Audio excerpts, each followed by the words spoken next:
வாழ்க வையகம், வாழ்க வளமுடன். சேனலை பிடிச்சிருந்தா லைக் பண்ணுங்கள், ஷேர் பண்ணுங்கள், கமெண்ட் பண்ணுங்கள். மேலும் இன்ஃபர்மேஷன் தெரிந்து கொள்ள வாசுவின் வேதமணி சப்ஸ்கிரைப் பண்ணுங்கள்.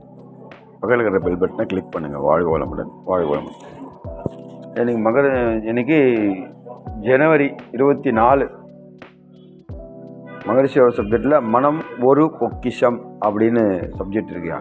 அதில் மகரிஷியோட கவிதை பார்த்தோம்னா, மனம் புலன்கள் உணர்வில் மயங்கிட மாயை ஆம், மனம் உயர் வெளியில் மருவி தோய்ந்திட மனம் விரிந்தாற்ற வேணும் மயக்கம் எய்திடும் மாபதம் அடைந்திடும் மனம் அறிவாகிய மனிதனும் தெய்வமே அப்படிங்கிறார்.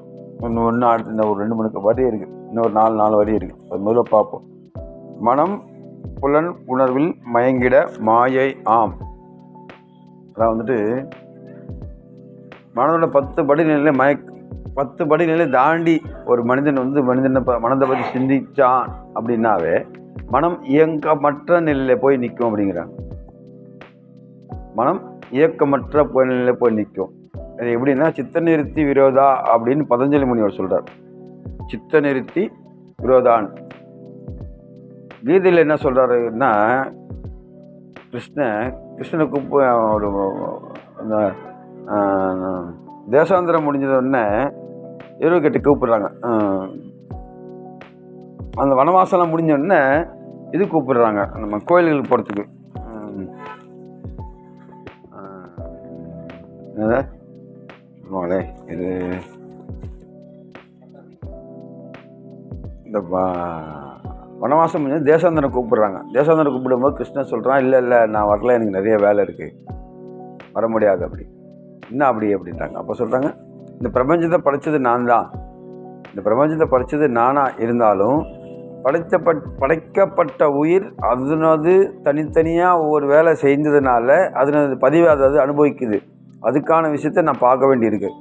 அதனால நான் வர முடியாது, ஏன்னா அந்த பொறுப்பு எனக்கு இருக்கிறதுனால வர முடியாது அப்படிங்கிறார். அப்படின்னா என்னான்னு கேட்குறாரு அவர்கிட்ட கேட்குறாரு, நானும் ஒவ்வொரு உயிரை படைக்கும் போது அந்த உயிர் என்னையே நினச்சி என்கிட்ட வரணும் அப்படின்னு தான் நான் எல்லா உயிரையுமே படைக்கிறேன். ஆனால் அந்த உயிர் என்ன பண்ணுது, அது பதிவுக்கேற்றமா அது செய்கிறதுனால கர்மா கூடி, அவனோட கர்மா கூடி அது நல்லதோ செய்தோ கெட்டதோ செய்தோ அந்த கர்மாவை அனுபவிக்கும் போது அந்த அனுபவத்துக்கெல்லாம் நான் அதாவது நடுநிலைமையாக நின்று திருப்பி சொல்ல வேண்டியிருக்கு. அதனால நிறைய விஷயங்கள் என்னால் வர முடியாது. ஆனால் அதுக்கு சம்மந்தம் இல்லை அப்படின்னா கூட, ஏன்னா அந்த உயிர் செய்த கர்மாவை அதை அனுபவிக்க போகுது, இருந்தாலும் அதுக்கு நான் நடுநிலைமையாக இருக்கணுன்றதுனால என்னால் வர முடியாது அப்படிங்கிறார். அதான் இந்த இடத்துல சொல்கிறார் பாருங்க, மனம் புலன் உணர்வில் மயங்கிட மாயையாம். அந்த மாயை எங்கே போகிறது? அழுத்தம், ஒலி சுவை, மனம், இந்த 5 வித விஷயங்களில் மனம் மயங்கி போடுது. அழுத்தம் ஏதாவது சொல்லுவாங்க இல்லையா, நம்ம குழந்தை பிறந்த உடனே நாக்கில் லேசாக சக்கரை தண்ணி பட்டோன்னு நல்லா இருக்குது, கொஞ்ச நாள் இருந்துட்டு போகும். இந்த காற்று பட்டணுன்னு நல்ல அனுபவம் நல்லா இருக்குது, வயிற்றுக்குள்ளே இருந்துட்டு வெளியே நல்லா இருக்குது, கொஞ்ச நாள் இருந்துட்டு போகும். மயங்கிடுச்சு பாருங்க. அந்த இடத்துல மகரிஷி சொல்கிறாங்க, வழுத்தும் ஓர் அறிவு முதல் 5 மாறும் அப்படிங்கிறார் மகரிஷியா. குருவனுக்கு பாடல வழுத்தும் ஓர் அறிவு முதல் 5 மாறும். அறிவு ஓர் அறிவுலேருந்து தொட்டு வாங்கி வலிக்கிடுச்சு. அந்த இடத்துல என்ன வலிக்கிச்சு, நான் இதை அனுபவிக்கணும் அப்படின்னு என்ன வலிக்கிடுச்சு, என்ன வந்தோன்னே அது வலிக்க விழுந்துச்சுன்னு அர்த்தம். ஏன் அப்படின்னா அடுத்தடுத்து உணர்ச்சி வயப்பட்ட நிலையில் தான் நீ போயிட்டுருக்க. உணர்ச்சி வயப்படாத நிலைக்கு நீ எப்போ வரியோ அப்போ தான் உனக்கு பிறவி உய்ய முடியும். அப்போ மனம் ஒருநிலைப்படும் அப்படிங்கிறாங்க. மனம் ஒருநிலைப்படணுன்னு என்ன பண்ணணும், தான் வந்தான் மகிழ்ச்சி. அது ஆனால் உணர்ச்சி வயப்படாமல் இருக்கிறதுக்கு என்ன பண்ணணும்னா, உன்னோட கர்மாவை பொறுத்திருக்கு உணர்ச்சி வயப்படாமல் நிர்மலமாக நிற்கிறது. ஏன்னா முன் அனுபவம் தான் இப்போப்பட்ட வாழ்க்கை. இப்போ இருக்கிற வாழ்க்கையை நாம் மருவி செய்து கொள்ள வேண்டும் அப்படின்னா தொடர்ந்து ஒரு பயிற்சியால் மட்டும்தான், இந்த மனதை ஒருநிலைப்படுத்த ஒரு பயிற்சியால் மட்டும்தான் மனம் மாறாத நிலைக்கு உயர்நிலைக்கு எழுத முடியும். அதுக்கு என்ன கொஞ்சம் பயிற்சி தேவை. அவன் சொல்கிறான் கொஞ்சம் பயிற்சி தேவை. ஆனால் பண்ணி பார்த்தா தெரியுது எவ்வளோ விஷயம், எவ்வளோ ஜென்ம கர்மம் நம்ம மறுக்க வேண்டியிருக்கு இல்லையா. பொதுவாக பார்த்தோம்னா ஒரு சில ஞானிகள் எல்லாம் எல்லாருமே பார்த்தீங்கன்னா ஒரு தாயின் வயிற்றில் 10 மாத கருவாக இருந்து பிறந்தவங்க தான் எல்லா ஞானிகளுமே. ஏன் அவங்களுக்கு அந்த உயர்வு கிடைக்குதுன்னா, முன்ஜென்மம் முடிகிற தருவாயில் யாருக்கு அடுத்த ஒரு பிறப்பு இல்லாமல் உயணும் அப்படின்னு யார் எண்ணம் அழுத்தமாக போடுறாங்களோ, இந்த உடல் விட்டாவே அடுத்த ஒரு உடல் விட்ட மனம் ஆத்மா அப்படிங்கிறது அடுத்த ஒரு உடலில் இருந்து அது தோய்வுபடுது, தூய்மை செய்து கொள்கிறது. நான் சொல்கிறேங்க இல்லையா, சிவன் கேட்பார் அவையார்கிட்ட, அவையே உனக்கு என்ன வர வேணும், மறுவும் பிறவாத வர வேண்டும் அப்படின்னு கேட்பாங்க அந்த அம்மா. மறுவில் பிறந்தால் ஐயனே உன்னை மறவாத நிலை வேணும். அதான் கருவில் திருவிடையார். மறவாத நிலையில் கருவில் திருவிழா பிறக்கிறாங்க பாருங்க. யார் எடுத்துக்க, ரமண மகரிஷி எடுத்துக்கோங்க, ராமகிருஷ்ண பரமஹம்சர் எடுத்துக்கோங்க, விவேகானந்தர் எடுத்துக்கோங்க. இவங்களை வந்து கருவில் திருவிடையார். ஏன் அப்படின்னா அந்த அந்த வழித்தோன்றல் தொடர்ந்து வர்றதுனால அதை கரெக்டாக கடைப்பிடிச்சிட்டு போயிட்டாங்க அவங்க. நிறைய பேர் நம்ம புலன்பத்துக்காக மாறி வந்துடுறாங்க. புலன்பத்தில் மாறி வராமல் அதை கடைப்பிடிச்சி போனாங்கன்னா மட்டும்தான் அவங்களால உயர்ந்து போக முடியும். எதில்? வாழ்க்கையில், வாழ்வில் உயர்ந்து போக முடியும். வாழ்வில் உயர்ந்து போகணும், மனம் ஒருநிலைப்படணும். புலனின்பங்களில் மனம் ஈடுபடக்கூடாது. புலனின்பம்னா முதல்ல சொன்னோம் இல்லையா, அட்டமா சித்திகளை புலனின்பம் தான். அனிமா, கரிமா, மகிமா, லகிமா, பிராப்தி, பரகாய, பரவேசம், வசித்துவம், ஈசுத்துவம் 8மே புலனின்பம் தான். பல ஞானிகள் அது உபயோகப்படுத்தாங்க. பட்டினத்தார் கடையில் நம்ம நிறைய இந்த உதாரணம் சொல்லியிருக்கேன். உங்கள் அம்மா இருக்கும்போது சீதையை மூட்டி தீ வைக்கிறார். இதில் அந்த அட்டமா சித்தியில். அதே அவரை போய் கழுமறை ஏற்று அப்படின்னு சொல்லும்போது அந்த அட்டமா சித்தி உபயோகப்படுத்தலை. ஏன்னா முதல்ல அந்த விவரம் இல்லை, அப்புறம் அந்த விவரம் வந்த பிறகு அது உபயோகப்படுத்தலை. அப்போ அந்த இடத்துல உயர்ந்துறாரு பாருங்க. அட்டமா சித்தி உபயோகப்படுத்த தெரியும் அவருக்கு, இருந்தாலும் உயர்ந்துறாரு இல்லையா. அந்த மாதிரி தூய்மையான ஞானிகள் என்ன பண்ணோம், அது உபயோகப்படுத்த மாட்டாங்க. அப்படின்னா மனம் மயங்கிட, அப்போது அந்த அட்டமா சித்தி உபயோகப்படுத்த மனம் மயங்கிய நிலையில் இருக்குது அப்படின்னு அர்த்தம். அதுதான் திருமூலரோட உதாரணமாக எடுத்துக்கலாம் இல்லையா.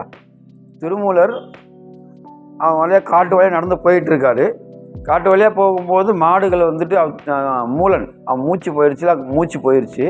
இவர் என்ன பண்ணால் உடம்பு கழுத்துட்டு அட்டமாசித்திலேருந்து உடம்பு டிரான்ஸ்ஃபர் ஆகி பரகாய பரவேசத்தில் டிரான்ஸ்ஃபர் ஆகி மாடுகளை விட்டுட்டு வரலான்னு போகிறாரு. போயிட்டு வந்து போது அவர் உடம்பை காணும். அப்போ அதில் என்ன நினைக்கிறாரு, எப்படி நம்ம உடம்பை காணும், ஏன் உடம்பை காணும் அப்படின்னா முன்னாடி கோயிலுங்களில் போய்ட்டு ஒரு நைட்டு தங்கணும்னு ஆசைப்படுறாரு பாருங்க. அதனால தான் 3000 வருஷம் பூமியில் வாழ்றாரு அப்படின்றாங்க அவர். அப்போ அந்த மந்தத்தில் என்னாச்சு, எங்கே மயங்கிருச்சு, கடவுளை பார்த்துன்னா மயங்கிருச்சு. இதெல்லாம் ஒரு மயக்கமா அப்படின்னா அதுவும் ஒரு மயக்கம் தான். அதோடு இருக்கக்கூடாது.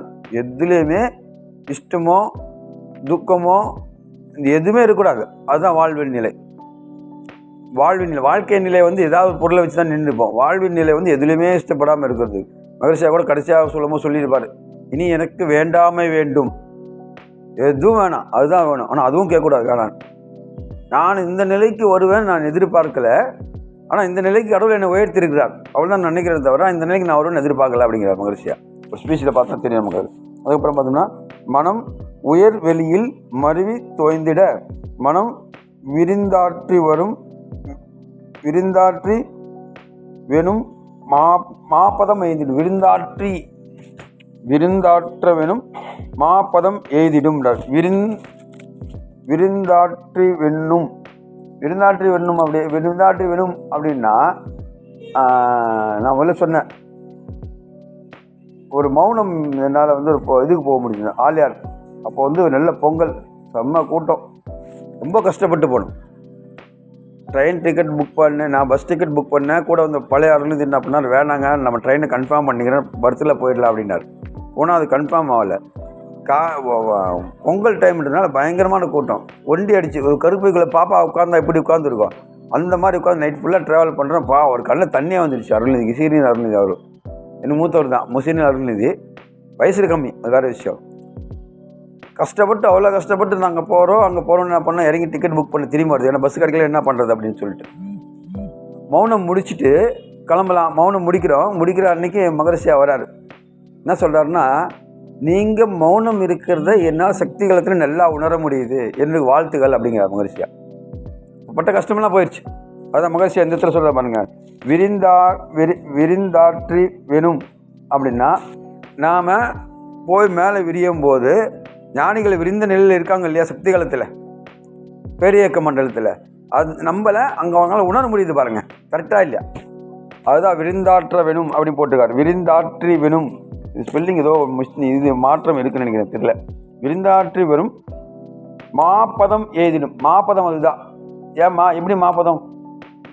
நாம் தவம் பண்ணுறது சக்திகளதில் மகரிஷியால் புரிந்து கொள்ள முடியுதுன்னா அவர் மனம் விரிந்து அங்கே போய் நிற்கிது மேலே. அப்போ நாம் அங்கே போய் ரிக்வஸ்ட் கொடுக்கும்போது அங்கே தெரியுது. பொதுவாக சங்கல்பம் அப்படின்னு விடிய காலில் போடும்போது ஏன் விடிய காலில் போட சொன்னால் மனம் அமைதியான நிலையில் இருக்கும். நீங்கள் கொடுக்குற சங்கல்பம் சீக்கிரமாக நிறைவேறும். அப்போது நம்ம மனமானது மேலே போய் விரிந்தாற்றக்கூடிய ஒரு திறனை ஏற்படுத்தி கொள்கிறது அதுவே. ஏன் அப்படின்னா நம்மளோட எண்ணம் அந்தளவு ஃபோர்ஸாக இருக்குதான். மனம் போய் சக்திகளத்தில் விரியறது. சக்திகளுக்கு எந்த அளவுக்கு விரிய நீங்கள் நிற்கிறீங்களோ அந்த அளவுக்கு உங்களுக்கு தவம் நல்லா இருக்கும், கர்மா வேகமாக குறையும். கர்மம் நிர்மூலம் அடைவதற்கு அதிகாலை தவம் அவ்வளோ உத்தமம் அப்படி சொல்கிறாங்க. அது முக்கியமான விஷயம். அதில் பார்த்தோம்னா உயர் வெளியில் மருவி தோய்ந்திட. மருவி எப்படி தோயும்? எங்கே போய் தோயும்? பிரபஞ்சத்தில். ஒரு தயிர் ஊற்றும்போது தயிரில் அந்த பால் ஊற்றும்போது தயிர் தோயுதுங்களா இல்லைங்களா? பாலில் தயிர் ஊற்றும்போது அப்போ என்ன பண்ணுது? பாலோட நிலை மாறி தயிராக வந்துடுது. அதே மாதிரி நீங்கள் போய் அந்த பழக்கப்பதிவை ஏற்படுத்தி கொண்டே இருந்தீங்க அப்படின்னா பிரபஞ்சத்தில் விரிய உங்களுக்குள்ளே இருக்கிற கெட்ட குணங்கள் தன்னால் குறையும். இது உதாரணம் மகரிஷி நம்ம அகத்தாய் பேசும்போது ஒரு சப்ஜெக்டில் சொன்னாங்க. என்ன பேசணும் அப்படின்னா, ஒரு தண்ணி என்னென்னா இந்த அழுக்கு தண்ணி, கருப்பான அழுக்கு தண்ணியை எடுத்துகிட்டு போய் கடல் மட்டத்துலேயோ நதி மட்டத்துலேயோ நேர் நிலையை வச்சிங்க அப்படின்னா தண்ணிக்கும் அந்த பக்கெட்டில் தண்ணியும் ஆற்றுலையோ இல்லை நம்ம கடல் மட்டத்தில் வச்சோம் அப்படின்னா கொஞ்சம் நேரத்தில் பார்த்தீங்கன்னா கடல் தண்ணி அதுக்குள்ளேயோ உள்ளே தண்ணி வெளியோ மாறி மாறி போயிடுச்சுன்னா அந்த தண்ணி நான் தெளிவாயிடும். என்ன தண்ணி? நல்ல தண்ணி உள்ளே கெட்ட தண்ணி வெளியே போயிடும். அதே மாதிரி நீங்கள் எந்த அளவுக்கு கர்மா நீங்கள் உள்ளே தோய்ந்து பண்ணுறீங்களோ, விரிந்து பிரபஞ்சத்தில் விரிந்து நின்று தோய்ந்து நீங்கள் தவம் பண்ண உங்களுக்குள்ளே அந்த மாற்றங்கள் வரும். அது நிறைய பேர் நம்ம சொல்லியே கேள்விப்பட்டிருக்கோம். மன்றத்துக்கு வந்த பிறகு எனக்குள்ளே என்னை பற்றி நான் தெரிஞ்சுக்கிறது, நான் மாறிக்கொண்டேன், நான் கோவம்லாம் வர்றதில்லை, நான் ஆசைப்படுறதில்லை, சடனாக மூஞ்சி காட்டுறதில்லை, அந்த மாதிரி விஷயங்கள்லாம் நிறைய பேர் அனுபவமாக சொல்லுவாங்க. அது மட்டும் இல்லாமல் மன்றத்தில் இருக்கவங்கள ஒரு சிலர்லாம் வெளியால் பார்க்கும்போது ஐயா உங்களை பார்த்தா ஏதோ மனசுலாம் சொல்லணும்னு தோணுது அப்படின்னு அருள்நிதி ஸ்டேஜில் இருக்கிறவங்ககிட்டே நிறைய பேர் சொல்லியிருக்காங்க. நானும் கேள்விப்பட்டிருக்கேன். அப்போ அதுக்கு என்ன காரணம் அப்படின்னா நம்மளை கர்மம் குறைய நம்ம முகத்தில் அது ஒரு தேஜஸ் பொலிவு வரும். அது பார்க்குறவங்களுக்கு தெரியும். இதுதான் கரெக்டாக இருக்குது, இவங்ககிட்ட நம்ம எதாவது பேசிக்கலாம், நம்ம போய் தெரிந்து கொள்ளலாம். அதுதான் அதை மகிழ்ச்சி என்று சொல்கிற மாதிரி விரிந்தாற்றி வேணும் மாபதம் எய்திடும் மனம் அறிவாகிய மனிதனும் தெய்வமே. மனம் என்பது அறிவின் தெளிவின் நிலை தான் மனம் அறிவாகிய மனிதனும் தெய்வம். ஏன்னா மனம் தெளிவான நிலையில் எல்லா விஷயம் நம்ம பேசும்போது இன்டெப்த்தான பதில் மட்டும்தான் நம்மளால் சொல்ல முடியும். சாதாரண மேம்போக்காக சொல்லிட்டு போக முடியாது. ஏன் மேம்போக்காக சொல்ல முடியாதுன்னா ஞானிகள் எந்த கேள்வி கேட்டாலும் பதில் சொல்கிறதுக்கான காரணம் என்ன? ஞானிகள் எந்த கேள்வி கேட்டாலும் பதில் சொல்கிறாங்க, நம்மளால் சொல்ல முடியறதில்லை. ஏன் அப்படின்னா மனம் பிரபஞ்சத்தில் தோயலை அப்படின்னா அது விரிந்து நின்று சிந்திக்கக்கூடிய திறன் மனதுக்கு இல்லை. ஏன் புலனின்பத்தில் இருக்கான், அவங்க அகன்பத்தில் இருக்கான். அகன்பத்தில்னா பிரபஞ்சத்தில் விரிந்து நின்று இது முதல்ல சொல்கிறார் இல்லையா, வெட்ட வெளியில் மருவி தோய்ந்திட எந்த ஒரு கேள்விக்கும் ஆழ்ந்த பதில் அந்த இடத்துல அவங்களுக்கு கிடைக்கும். இந்த ஆழ்ந்த பதில் நமக்கு சொல்லும்போது நமக்கு தெளிவாகுதா இல்லையா, நம்ம திருப்தி அடைகிறோமா இல்லையா, அதுதான் ஞானிகளை தேடி போகிறோம் இல்லையா. அதுக்கு என்ன காரணம்னா அது உங்ககிட்டே இருக்குங்கிறாரு. அந்த தெளிவு அந்த விரிந்தாற்றக்கூடிய குணம் உங்ககிட்டே இருக்குது. அதுக்கு என்ன பண்ணால் நீ மனதை ஒருநிலைப்படுத்தி பிரபஞ்சத்தில் விரியணும். மனதை ஒருநிலைப்படுத்தி பிரபஞ்சத்தில் விரியும் போது என்ன ஆகும் அப்படின்னா 6 குணமும் சீராம். 6 குணமும் சீரம் இல்லாமல் போயிடுமானா இல்லை இருக்கும். அந்த 6 குணம் நம்ம சமநிலை பெற்றுவிடோம்னா கோபம் வந்தாலும் இது ஏன் வருதுன்னு சிந்திக்கக்கூடிய எண்ணம் வரும். ஆசை வந்தாலும் இது ஏன் இந்த ஆசை அந்த 6 காரணங்கள் எந்த காரணங்கள் நம்மளால் இந்த ஆசை வருது இல்லையா.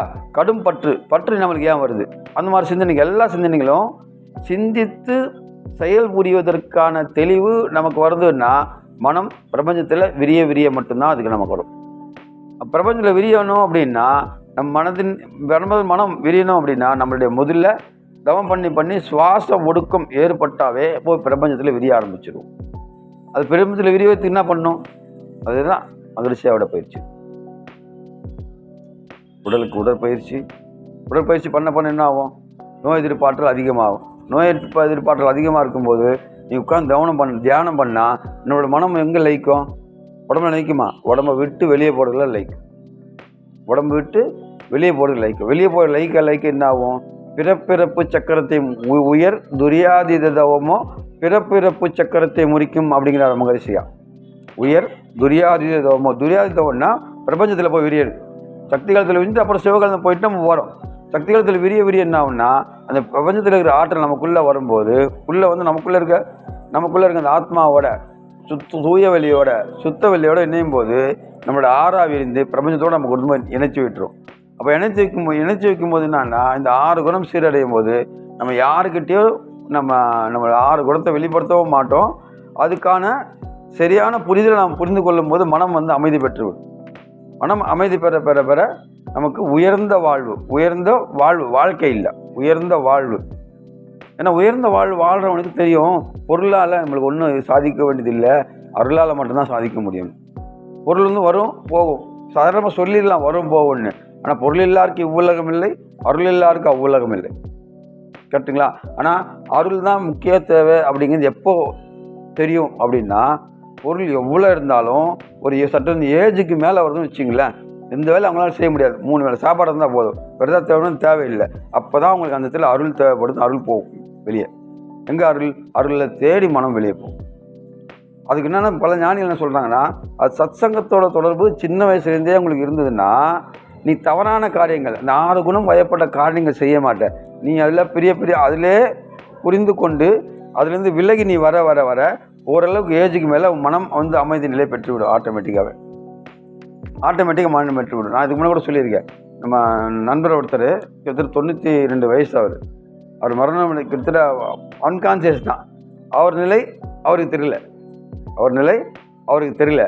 ஆனால் வந்து அவர் மனம் வந்து எந்நேரம் பார்த்து முருகா அவர் அதில் லயிச்சிட்டார். பக்தி மார்க்கம் கருணிகர் அவர் பக்தி மார்க்கம். அவருடைய எண்ணம் அங்கே போய் லயிச்சிட்டார். யாராப்பா சொல்கிறாங்க அப்படின்னா யார் பேர் நல்லா இருக்கேப்பா, எல்லாம் நல்லா இருக்காங்களாப்பா, நல்லா முருகா. அப்போது அவருடைய தோய்வு எங்கே இருக்குது? பிரபஞ்சத்தில் விரிந்திருக்கு. அங்கே போய் அணைஞ்சதுனால டைரெக்டாக அவர் சுயநினைவு இல்லை அப்படின்னாலும் அவருடைய எண்ணம் எங்கே இருக்குது? வெளியே போயிடுச்சு. அதே மாதிரி தான் மனம் வந்து அதே மாதிரி பழக்கப்படுத்தணும் அப்படின்னா அழகாக நம்ம மனம் பிரபஞ்சத்தில் போய் இணைஞ்சிடும். அப்போது நம்மளுக்கு அடுத்த ஒரு பிறப்பு இல்லாமல் ஒரு உயர்வு கிடைக்கும்.